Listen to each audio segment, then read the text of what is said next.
You know what they say? Change is good. Amen. Yes. Ain't nothing wrong with a little change or a little switch up, especially something that takes bravery. A lot of times, you'll be identified by a particular thing. But there was a poet from the last century by the name of India Ari who said, "I am not my hair." Is she really a poet? She was a poet. She said stuff that rhymed, but she was a philosopher. That's true. Brown Singer. skin, you know what I mean? Okay. But Angie, I just have to say, you were looking radiant this morning. Thank you. I am about 10 pounds lighter with the cut of my locks. Really? Yeah. Did you weigh yourself? No, I could feel it in my shoulders. So it was the minute I've had locks for 10 years. And I've had locks at various lengths. So my locks have been extremely long to a point where I had kind of a crick in my neck type of thing going. So then I cut them to shoulder length, tried to keep them around shoulder length. And I like that side. Yeah. Bob. Yeah, the little bobbity bob. And then but I had been feeling in my spirit for some while that it was time to cut them. That was time to I'm moving into my 37th year of life in August. And I said, 7 is a very important, thank you.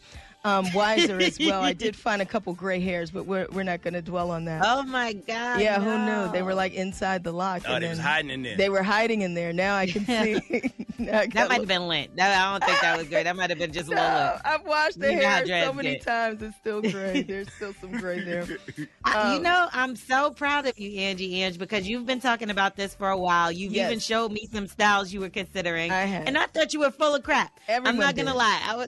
I was like, she's not. There's no way she's going to go from these long locks to this short cut. Yeah. And it looks so good on you. But I am shocked. I am shocked. Thank you. And a lot of people don't know. So 10 years prior to me growing the locks, I had big chop before. So it wasn't it was a fear I had faced where the first time I big chopped, it was about I was trying to explore, right? I always wanted locks like Lauryn Hill when I grew up, right? Mm-hmm. But of course I had a mom that was like, "No, we gonna perm this and you get your regular touch-ups and ain't nobody get no locks up in this house."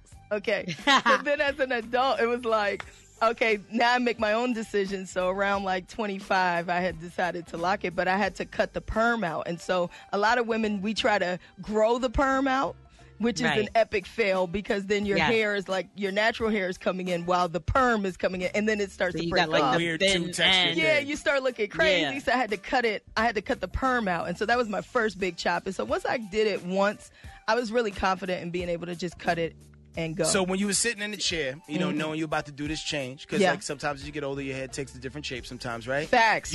I was scared. You did not panic at all. You did not hyperventilate when you saw the first bundle hit the floor. Just a little bit. So Amani is a little big. Yeah, so I was a little nervous. No, you're gonna get nervous for a couple reasons. One, because I wasn't sure what new texture my hair might be, right? Because I've always loved my hair. But again, over the year, I'm looking at the locks. I didn't know what rolling and all that was doing to my actual hair. So I was a little nervous about how my hair was going to respond to it.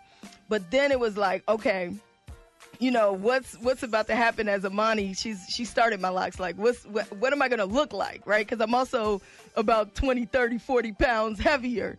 So I'm thinking, okay, I'm about to look. What's this look going to be?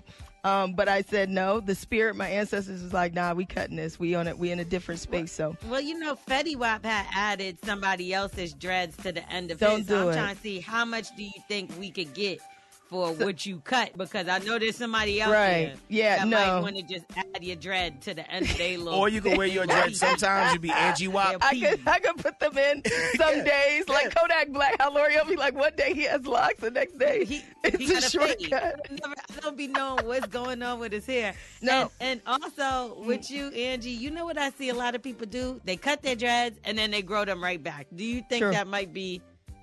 It's possible, and that's the thing. I mean, that's the beauty of having options and flexibility and just doing what you want for yourself, is that if I want to grow the locks back, I know I can grow them back. If I don't, I won't. But we did burn the locks. So a lot of people were asking me, what did you do with your locks? Did you donate them? And I was...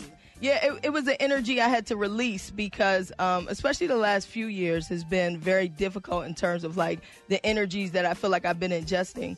So it was symbolically for me, it was okay, let's cut this and let it go and let that spirit go. Well, yo, shout out to you and everybody else that did the big chop over the last few months. And yo, you know what? That's good. Tag us at Morning Hustle Show. Be sure you check out Angie's post. It's and on the no, Morning I Hustle Show. I don't IG have a is very dope. texturizer. FYI, I don't have a texturizer. A lot of people keep asking me, what did I do to the hair? It really is like, that's just what happens when that water hits it. So okay. Look at God. Look at God. Come on, Jesus. Somebody put on the Luster Silk box immediately. Let's get it. We are the Morning Hustle.